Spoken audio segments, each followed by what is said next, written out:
This month on Focus Black Oklahoma, join us as we discuss the recent arrest of an Oklahoma City man due to an alleged terror plot and the potential impact on Oklahoma's Muslim community. Explore the public response to the new requirement of the Ten Commandments and the Bible being taught in state classrooms. Listen to an excerpt from a newly released Audible documentary, Tribal Justice: The Struggle for Black Rights on Native Land, reported and written by two award-winning indigenous journalists. Discover Oklahoma's Black Rodeos with the first installment of our three-part series. All this and more on Focus Black Oklahoma.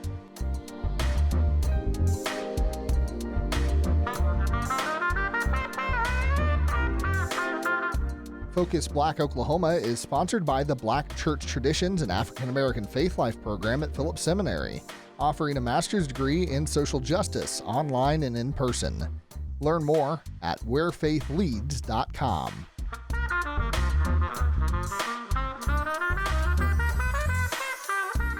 This is Focus Black Oklahoma.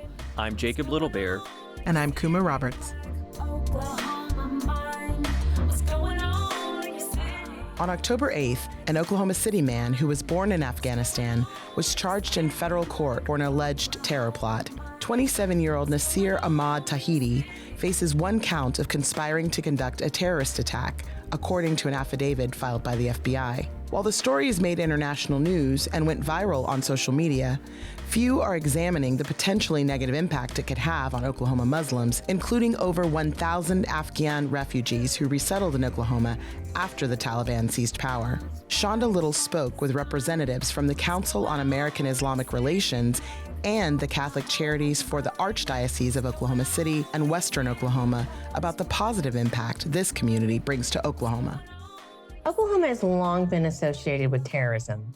After all, as children throughout the state were barely into their second hour of school on April 19th, 1993, the innocence of their youth were shattered as news broke that Oklahoma City had been struck by an unprecedented terrorist attack.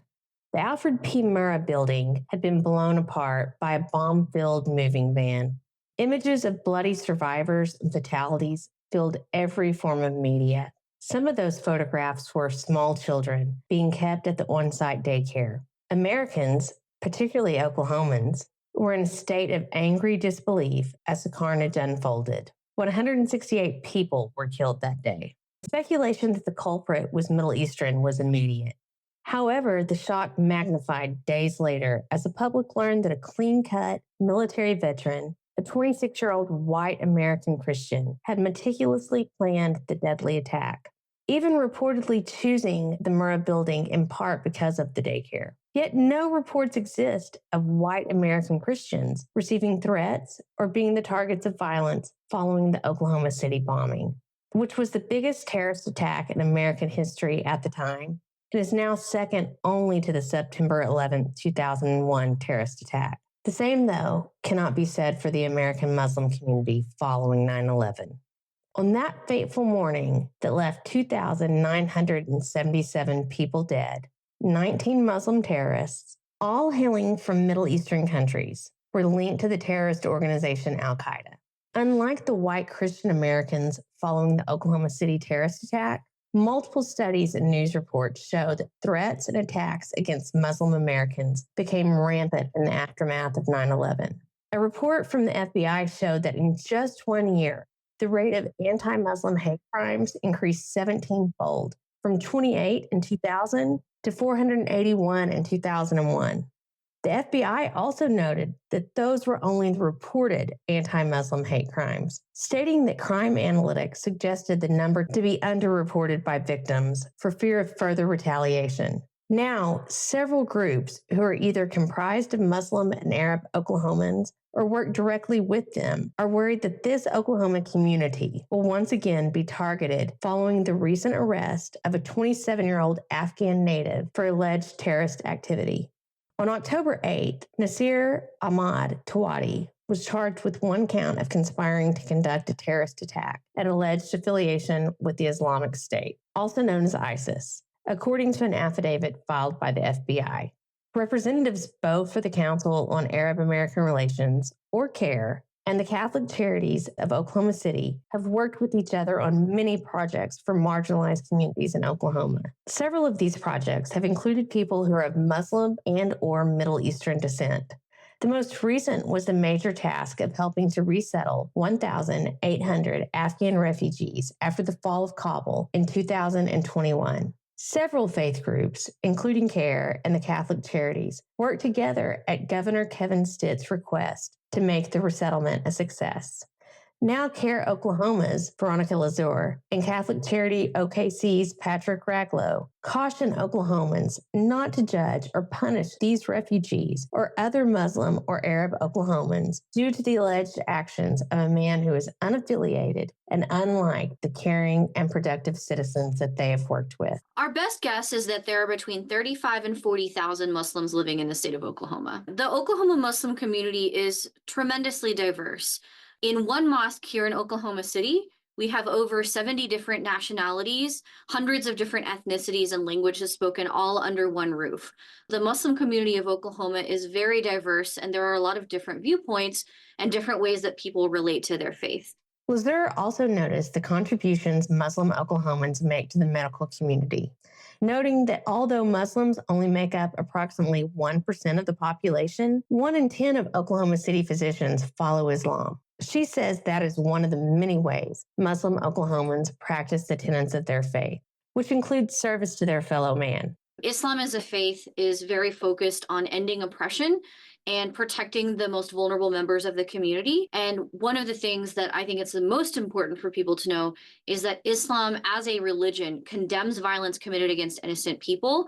And there's a verse in the Quran that actually says, whoever kills one innocent, it's as though they've killed all of humanity. But whomever saves one innocent person, it's as though they have saved all of humanity.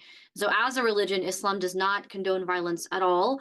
It is very strongly condemnatory of violence committed against civilians. Unfortunately, the Muslim community of Oklahoma is very familiar with what happens when an individual who calls themselves a Muslim commits an act of violence or plans to commit an act of violence. This individual's actions and beliefs are not reflective of the faith at all. Lazur worked closely with other civic religious groups in assisting in the resettlement of Afghan refugees, primarily the Catholic Charities of Oklahoma City. They now share concerns for those refugees. I'm Patrick Raglow, and it's my privilege to be the executive director of Your Catholic Charities of the Archdiocese of Oklahoma City. And I say Your Catholic Charities because whether you are Catholic or not, we are the Catholic Charities Agency serving 46 counties of central and western Oklahoma.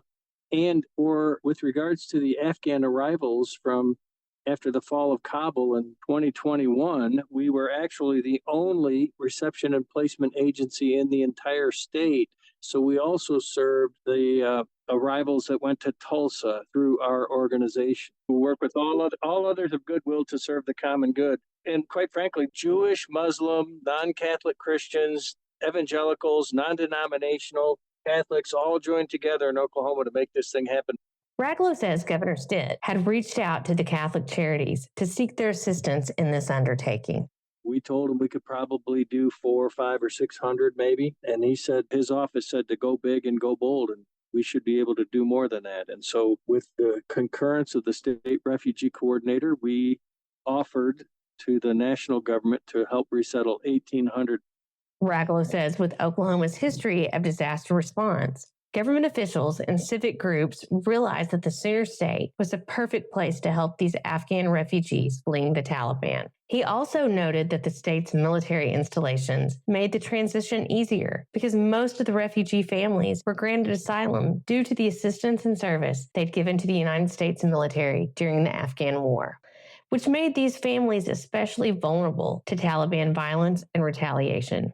Now Raglow is concerned those families could face the same threats and blind anger at the alleged ISIS terrorist recently arrested in Oklahoma. He repeatedly stressed that this man has no affiliation or similarities to the productive and peaceful refugees seeking refuge in this state. This gentleman that was arrested had no relation to any of those that we brought in with Governor Stitt and with the state and all that stuff. Those 1,800 families, we scrubbed our records left, right, and sideways. He was not among those that we resettled into Oklahoma. And he arrived, according to the affidavit from the FBI, only in recent months into Oklahoma. I will say those that we brought here served well and faithfully alongside American forces, and they were fleeing violence, not seeking to import violence.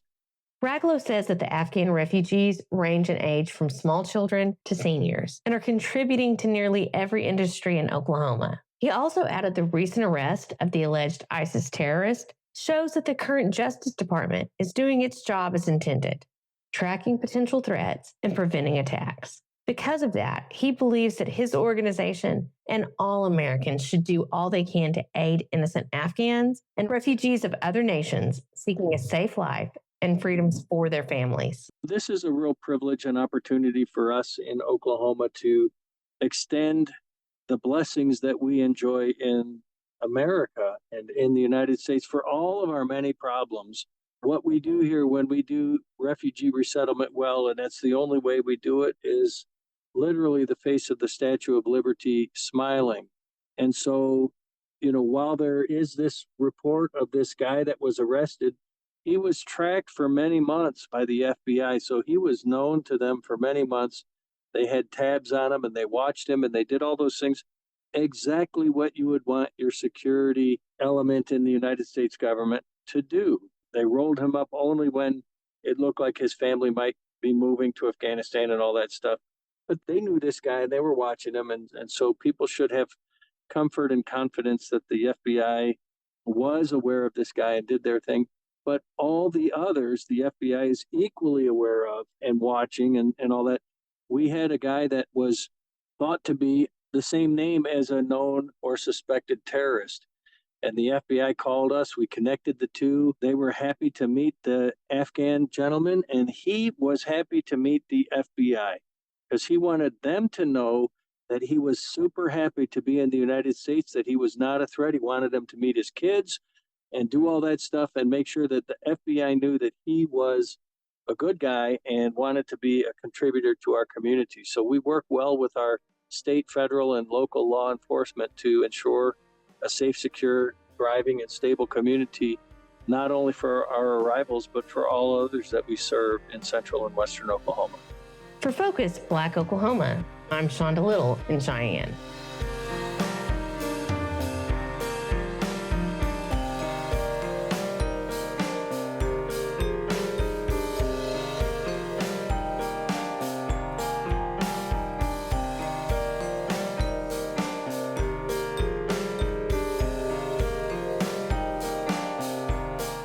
In a state grappling with the boundaries of religion in public education, State Superintendent Ryan Walters' directive to incorporate Bible teaching in classrooms has sparked controversy and confusion.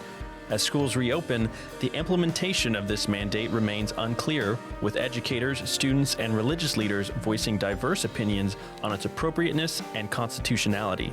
Venson Fields has the story. On June 27, 2024, Ryan Walters, the Oklahoma State Superintendent of Public Education, issued a directive requiring the Ten Commandments and the Bible be displayed and taught in all Oklahoma classrooms, grades 5 through 12.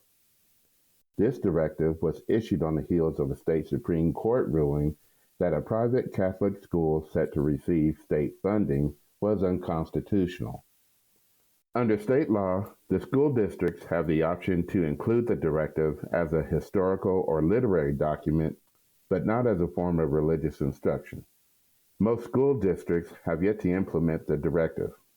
I reached out to a preacher, a teacher, and a student to glean their reactions to the directive. First, I spoke with Lonnie Ortiz, who goes by Ani, a senior at Ena High School. She explained what the Ten Commandments meant to her. The Ten Commandments are just like rules given to us to live by and to keep everyone around each other civil and the best people that they can be. Ortiz also talked about how she felt when she heard the Ten Commandments directive.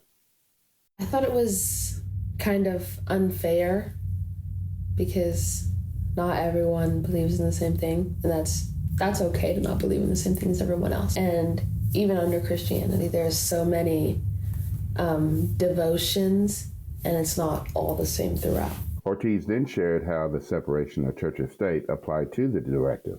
because the Ten Commandments they're from the Bible, and not every person reads from the Bible. Some people read from like the Torah, and it's something that should be like taught in church, not in the schools and the schools are state mandated. And so it's just unfair, I feel. Ortiz then gave her opinion on who was best suited to teach the Ten Commandments. Clergy, like a pastor or a priest, people like that.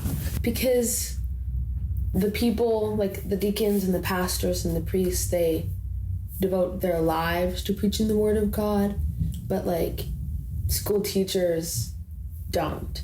Like it's not in the curriculum to teach about the Lord. One teacher, who wished to remain anonymous, fearing backlash from the state superintendent's office, discussed their thoughts about what the Ten Commandments meant to them. Focus Black Oklahoma has altered the teacher's voice as a precaution. Well, personally, I am a Christian, so the Ten Commandments I do know a bit about. So it's just trying to live the way God would want us to live. The teacher commented on how they felt about the directive regarding school curriculums. That is a tricky one. As a teacher, it's our job to remain non-biased and that we are always open to every child that enters our community. So there are different children with different religions. Some have no religion. And with all the different backgrounds, which the United States was founded on different backgrounds and all different types of people. So for me, it feels quite opposite to what we're supposed to be doing as teachers. When a student enters my classroom, they need to know that first they are safe and that they are loved, and they are not only there to get an education about music, but they needed to be treated with kindness. The teacher then shared their thoughts on who is best to teach about the Ten Commandments. Of course, a religious leader, and preferably one that's your religion. I think what's the beautiful part of human beings, which you know I'm a people person, and I really enjoy people, is all of our differences. And it's one of the many absurd things that come from our State Department of Education as of recent. And there are lots of good people working there. But when we get stuck on these political agendas, which it really is, then we miss the point, and it needs to be brought back to the children and what's in their best interests. Reverend Vera Porter is a senior pastor with the University Place Christian Church in Enid.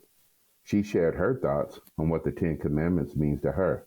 As I understand the Holy Scripture, our Creator instituted the Ten Commandments to help, quote unquote, the chosen people, his chosen people, to understand how to live at peace with God, with fellow men, and with nature. However, obviously, it didn't work. The scripture tells us for what the law, which is the Ten Commandments, could not do in the flesh, God sent his Son in the flesh to demonstrate, and I'm paraphrasing, how we should live. And when the Son of God, our Creator, came to earth, he demonstrated what the law or the Ten Commandments wanted in behavior. Reverend Porter then commented on how she felt when the directive was announced. Surprised, especially the part about the Bible, because my question is, whose Bible? There are many different Bibles. We were given the King James version of the Bible because we were a colony of England, and King James, because he couldn't obey the mandates of the original church, thought he would create a Bible of his own, which is the King James Version. It's flawed at most. And so there are several Bibles, and So that was my question. You're going to mandate a Bible be put in the classroom? Whose Bible? Reverend Porter then stated her opinion regarding the separation of church and state. I remember Jesus said to his disciples, "Give to Caesar those that are Caesar, and to God those that are God." To me, that mandates a separation. Reverend Porter had this to say regarding if any person or group encouraged this directive. Not sure who initiates it, but I personally disagree with it. I'm not sure who's behind it. I don't know enough about the quote-unquote Christian nationalists to say yes, but I feel that it's not a good move and it's problematic. The United States was founded with freedom of religion written into the First Amendment of the Constitution. The, quote, wall of separation between church and state, unquote, was popularized by Thomas Jefferson's letter to the Danbury Baptist Society in 1802 and is frequently cited in First Amendment rulings by the Supreme Court. Regarding Reverend Porter's question, whose Bible, on October 4th, Walters announced the criteria required for the Bibles to be used, which coincides with the criteria included in the Trump Bible. For Focus Black Oklahoma, I'm Venson Fields in Enid.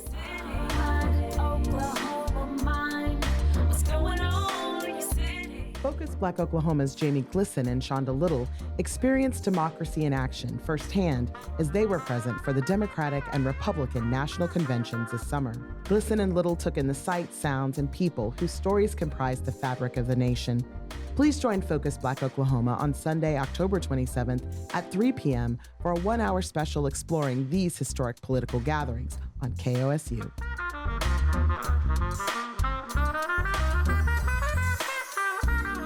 You're listening to Focus Black Oklahoma.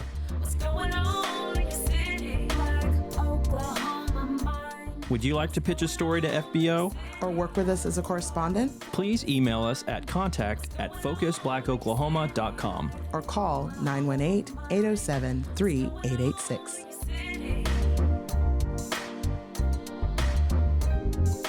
Tuesday, November 5th, as people across the country head to the polls to vote for president, and in other federal and local elections, history will be on the ballot in Tulsa. Monroe Nichols is running for mayor. FBO was at Nichols' election watch party as the results came in, showing Nichols had won the most votes in the mayoral primary.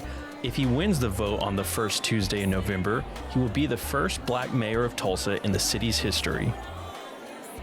While national headlines focus on the next occupant of the White House, folks at State Representative Monroe Nichols' election night watch party told us why they're so invested in local elections. Here's Eddie Washington, Vice President of Revenue and Community Partnerships at the Black Wall Street Times. The general election for the president didn't undermine the general election of the president because that's important, but we started at a local level, even before the mayor. You got your school, your education board, Tulsa Public Schools Education Board. Then we got the city council. Then we got the mayor. Then we got the state representatives. And then we got the Senate representative for the United States. For Oklahoma, right? Those elections are more impactful to our everyday life. We also spoke with Tyrance Billingsley II, founder and executive director of Black Tech Street. Well, it's easy to tune out local elections, and I've been guilty of it at times, but you always get reminded that, who your mayor is going to have more of an effect on you than who your president is most times. There are exceptions, but 9 times out of 10, that's the case. So, these are where people should really be plugged in as much as possible. Kathy Taylor can speak from experience. She served as Oklahoma's Secretary of Commerce and was elected mayor of Tulsa in 2006. So my belief is the local elections are the most important. If you care about your streets, your toilet flushing, safe water, police, firefighters, your zoo, the Tulsa Performing Arts Center, the BOK Center, everything that impacts your life every single day, the mayor is in charge of. It's not your state senator, it's not your congressman, it's not your senator, it's not the president, it's your mayor. The mayor makes a difference in your life every day when you wake up, and your children's life. Here's Representative Nichols' take. I think when it comes down to the local elections, these are folks who are going to make decisions about your everyday life. We started the campaign talking about ending homelessness by 2030, improving student outcomes, expanding the local economy, and making this the safest big city in the country. those decisions are all going to be made right here in the city limits. And I think those are important issues. And I think this is the most important election to vote in. Look, what's going to happen in November is going to happen in November at the presidential level. But folks in Tulsa are going to have to solve Tulsa problems at the end of the day, and that's why local elections matter. Ana Barros is a local educator. That's the selling point. It's who do you actually see as, like, who are we able to hold accountable to actual plans, right? I share a lot about the fact that I'm a teacher, and if I show up every day with an intention, things are going to go to hell, right? Like, people are going to do their thing. But I need to have a plan, and I need to have a goal, and I need to have measurable outcomes. And I'm held to that standard every day by people who have never stepped into my role. And we should be able to hold other people to that standard, our leaders, right, in our communities. Here again is Kathy Taylor, followed by Dr. Tiffany Crutcher, co-founder and executive director of the Terrence Crutcher Foundation. What I know is I've read Monroe's plans, I've talked to him about his plans, and what I know is he has the courage to execute them. Oh, let me tell you something. I'm so excited about his plan for homelessness. And once more, Billingsley. His plan to end homelessness and focus on education, like that's major. That's something that should have been done. Nichols also attributes the level of support he's received to his plans. Yeah, I think that was a big part of it. I mean, it also was reflective of all the conversations that we've had over the course of the campaign and all the work that I've done over the years, even before I was in elected office. And so those plans weren't just words on paper. They were reflective on what it takes to move this community forward in those critical areas. And so my thought from the start of the campaign was, I didn't want this to be about, hey, I'm Monroe, I'm a nice guy, vote for me. I wanted people to have confidence in their choice for mayor and having those plans on paper, crafting a vision for this community was a big part. His supporters are clear on their expectations should Nichols win the election. Here's Marshall Lord. I am the assistant business manager for IBEW 584 here in Tulsa. We were here supporting Monroe. We've been supporting him since day one. We believe he is going to be a great fit for the city of Tulsa. We're excited for him to be going to the runoffs. We actually hope to see a lot of infrastructure change. We want to make sure that we're trying to get up with the times. We are trying to make sure that we're moving. Change is a lot of problem with everybody right now. They don't want to see change, but we're changing. We're already changing into the next century. We're working for a small business. With the work that we do in journalism, I'd like to work more closely with the mayor's office because I've recently learned about two organizations. One's called the African-American Affairs Commission, and then African American Leadership. Something literally just learned about those two things, or two organizations, within the past week and a half.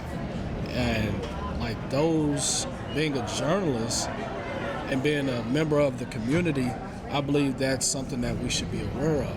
And so with us as a small business, with us being a journalism outlet, news outlet, we would have the ability to try to, make the community more aware of the resources that they provide. They provide resources for first home buyers, first home owners, So just things like that. If we could work, if we could be a media partner with the mayor's office, some of that nature. And then, of course, get some money. Donate some money for us to do some journalism in the city. That was Eddie Washington, and here's Dr. Crutcher. I'm excited about economic development here, and all of those things can only strengthen our community. And right now in education, we are 49%. That's troubling. And I agree with Monroe when he says the mayor has to take some of that into consideration, because how do we make sure that the quality of life for all of Tulsa is on point? And it shouldn't matter what zip code you're in. You should have a great quality of life when it comes to health, when it comes to education, and when it comes to economic development, and all points in between those. And so I think that that's what he stands for. Since no mayoral candidate received a majority of votes, Representative Monroe Nichols and Commissioner Karen Keith will face off in a runoff election on November 5th.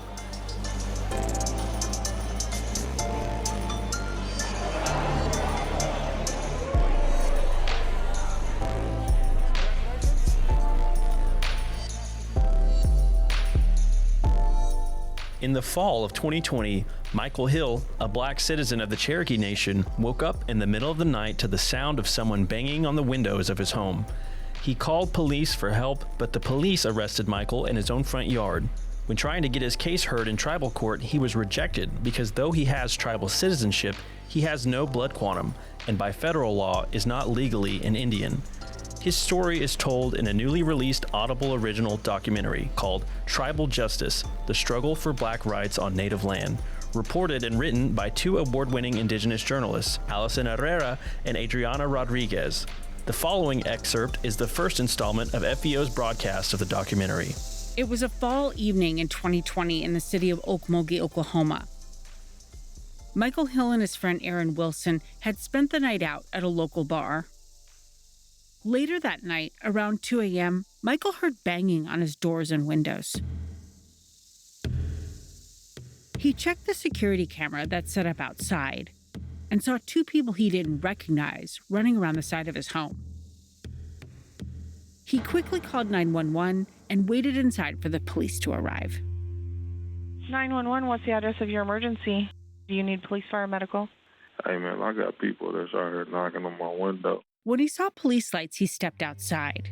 Here's Michael describing what happened that night. When I came around, they had Aaron right here in the handcuffs. The police had his friend Aaron in handcuffs right by the garage door, even though, according to Michael, he wasn't the person banging on his doors and windows. He says Aaron happened to come back to get his car after their night out, right when the police responded to Michael's 911 call. Aaron, it turns out, had an active warrant and was being placed under arrest. I walked over here and I walked right here. I was like, man, what are y'all doing? Michael quickly realized he did recognize one of the people banging on the outside of his house. It was a woman he knew from around Okmulgee. She walked up right here and she was like, why did you call the police on us? I'm not paying her no attention. I'm still talking to this officer. Michael could feel the tension rising, so he walked over to where he knew his security camera would catch the encounter. It worked.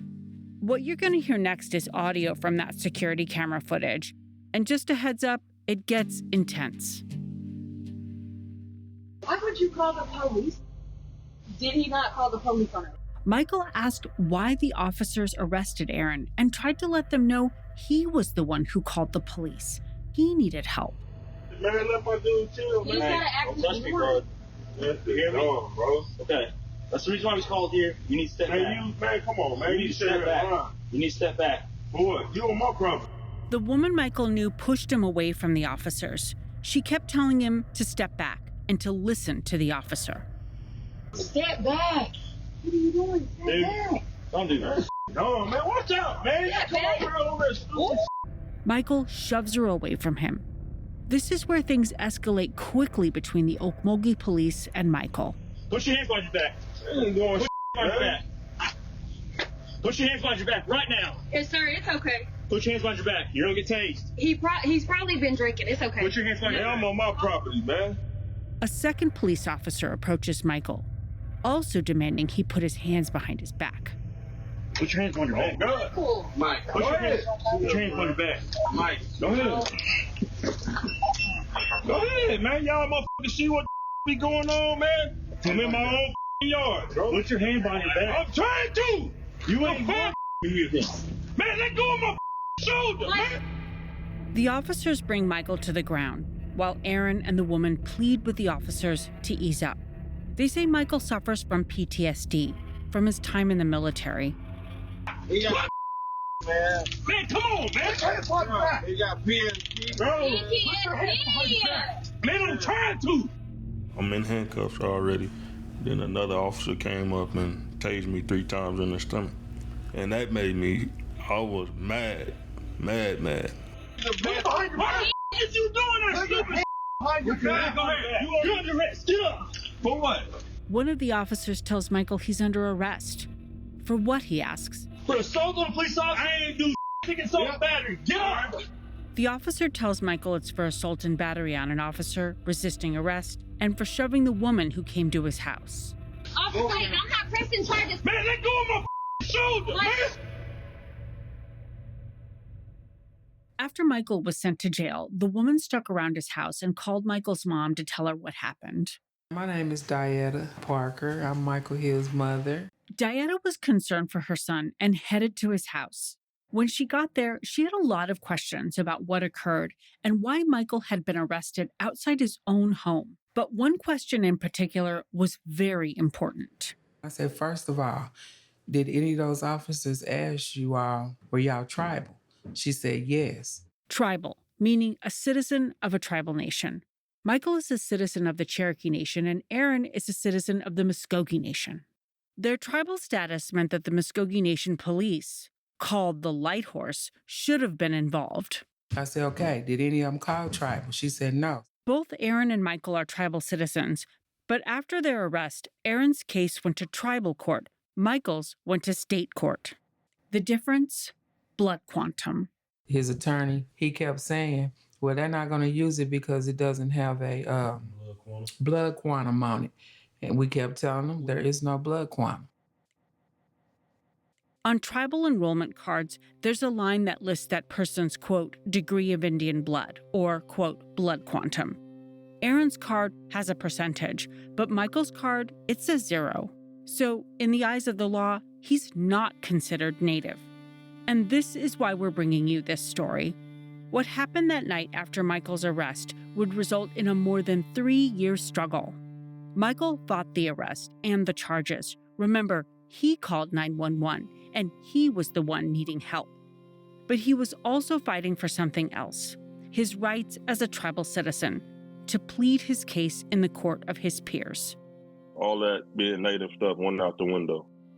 To be honest, they thought I wasn't Native because of my skin color. That's how I feel.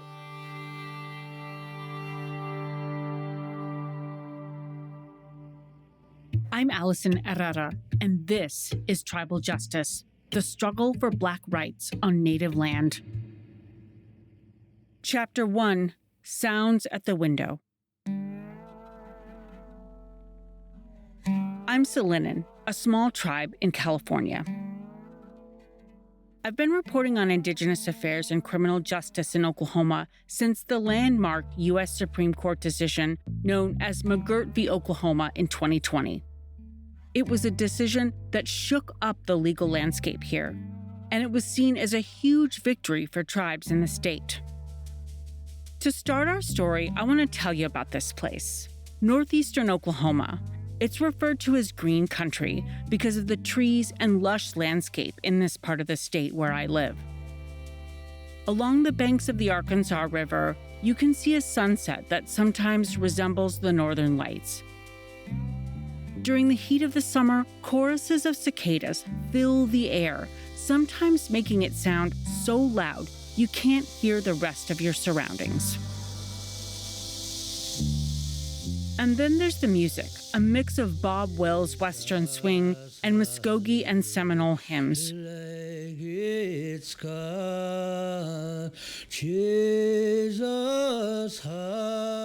Those hymns were sung by people as they walked the Trail of Tears from their homelands in the southeast to this place once known as Indian Territory.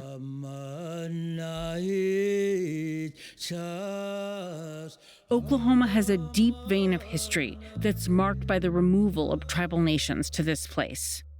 In the 1830s, the U.S. government, at the direction of President Andrew Jackson, signed removal treaties with tribal nations in the southeast, the Cherokee, the Chickasaw, the Choctaw, the Muskogee, and the Seminole, to make way for settler expansion. When some people didn't leave, they were forced. Upwards of 80,000 Native people were forced off their land in Georgia, Alabama, and Mississippi to Indian Territory, present-day Oklahoma. You may have learned about the Trail of Tears in your high school history class, but what probably wasn't mentioned was another group of people who were also forced to go. Black people, who were enslaved by some of the more wealthy citizens of these tribes.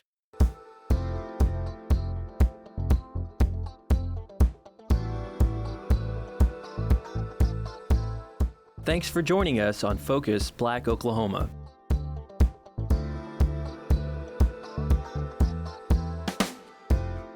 Ever been thrown from a horse? If you have, congratulations. You've just experienced the rodeo rite of passage, the ground's unwavering embrace. It's a lesson learned from Chaz Stephens' father, a retired cowboy with a knack for sage advice and questionable humor. But while rodeos might seem like a wild ride of bucking broncos, they're also vibrant celebrations of Black culture, where community ties are as strong as calving ropes. Chaz Stephens brings us the first of a 3-part series on Oklahoma's Black rodeos. This series, as well as a photo exhibition featuring Black rodeo photos by Jamie and Richard Glisson of Impress OK Studio, is funded by a grant from Oklahoma Humanities. Please visit rodeo.kosu.org and sign up to receive further details on the February 1st, 2025 exhibition opening event. The best short and sweet advice my father and retired professional cowboy Ron Stevens gave to me was, if the horse bucks and you fly off, why worry when you know the ground will always catch you? I don't know if my father said that out of jest or concern, but hearing that as a 10-year-old, I questioned my father's sanity and if maybe it was time for me to call Children's Services. The ground indeed did have a 100% catch rate, and every time my father was right there to pick me up, dust me off, hug me, and tell me to cowboy up. It was because of my father's support, I was always ready to jump back in the saddle and ride again. If you've never been to a Black rodeo, I want to apologize for not having an extensive vocabulary that would do it justice. What I can tell you is that it's almost out of a book. You smell the grass, the dirt, the barbecue, and of course a few cow pies. Everywhere you turn, you'll see horses zooming around you, and on its back is a kid who looks no older than 10 years old, wearing their finest cinch shirt and Wrangler jeans. After grabbing a barbecue bologna sandwich, you find the perfect seat to see the action, and as the cool summer breeze blows over your face, you hear the boisterous voice of Marcus Friday over the PA system, with Sister Sledge playing in the background. As you take a look across the rodeo grounds, you see beautiful Black faces smiling, beautiful Black bodies dancing, and beautiful Black voices laughing. You take one deep breath and feel like you're home amongst folks you may not know, but you know you're home. That's what a Black rodeo feels like. When we watch rodeos, we tend to see the jaw-dropping action in the arena. I mean, have you seen Pony Express? I get nervous and I'm sitting down. But what about life when the arena lights go out for the last time for the night? When the horses are put up in the trailer and the drive home begins? A drive that reminds us that once we leave the rodeo grounds, police wait to pull over cowboys passing through small towns that are predominantly white. You're reminded that you have to return to a world where no matter how fast your horse is, you won't outrun the challenges facing Black, indigenous, people of color, or BIPOC outside the arena. Rodeo is supposed to be the embodiment of people coming together for healthy competitions, but sometimes the hatred from the outside world creeps its way in. My father was wronged of his winnings at the Bixby Green Corn Rodeo, and after advocating for himself, the rodeo called the police and had my father escorted off the grounds without ever paying him. I won first place. They had some excuse why I shouldn't get paid if something happened and just did this, or you had a long time, just lied to you about it. And you know you was right, but they didn't give you the money.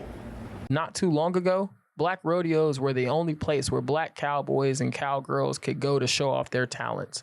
This ugly marriage of segregation and discrimination birthed a beautiful result. When I asked my prototype, I mean father, why he and other talented Black cowfolk didn't travel or compete in the white rodeos, he simply told me that the ability to qualify was out of the reach for a lot of Black cowfolk. They would fix it where you couldn't really go. Like they might have rodeo in California today. Next day they got it in New York. Who could afford to drive over there? The other guys, they had people driving trucks and bringing horses to back and forth. So they had 4 or 5 different horses they could always get on somewhere. And then they start fixing where, okay, you could just sign somebody's name and pay $100. They quit making them do that. So you could do that. Then they said you got to go at least 125 rodeos to qualify for the final. So now you got to make these many rodeos all the time. So it's a full-time job. You didn't have that kind of money to travel like that. Rodeo has become an escape for folks of color to avoid the real world. One of those men is Xavier Collins, a calf roper from Tulsa. I just love it. It's longevity and you get lifelong friends out of the deal. What are some things rodeo has taught you to be a better father? Just patience, You can't win first all the time. sometimes it's the next man's turn, and, you know, just patience and to be kind, you know, stuff like that. A father himself, Xavier enjoys the rodeo culture, has created an extended branch of family for him and his 5-year-old son, Xavier Collins Jr., also known as XJ. Seeing the benefits firsthand, Xavier hopes to pass his passion to his son and other youth in North Tulsa. That rodeo, that, you know, that if they wasn't rodeoing, God knows what they'd be doing, you know. Good guys, but it's just, you know, it's a lot of stuff that's easy to get into, and I think rodeo is a good outlet for some of those guys that got energy, you know, so, you know, it's pretty good. Keep people out the way. We need more black kids into it, though. There's something about when folks face the odds together. It creates a true sense of family. Black rodeo culture is supported by the backbones of family that make up this community, whether you're one of the millions of Golfs or a small family like mine. Everyone is your brother, sister, auntie, uncle, and a plethora of cousins. Community is the building block for black rodeos to thrive. In 1984, Lou Vasson started the Bill Pickett Invitational Rodeo when he noticed that white rodeos had a noticeable lack of diverse cowboys who could compete at the same level as their white counterparts, and knew that change was needed. 40 years later, the Bill Pickett Rodeo has gained more national recognition as a part of the Professional Bull Riders League, also known as the PBR.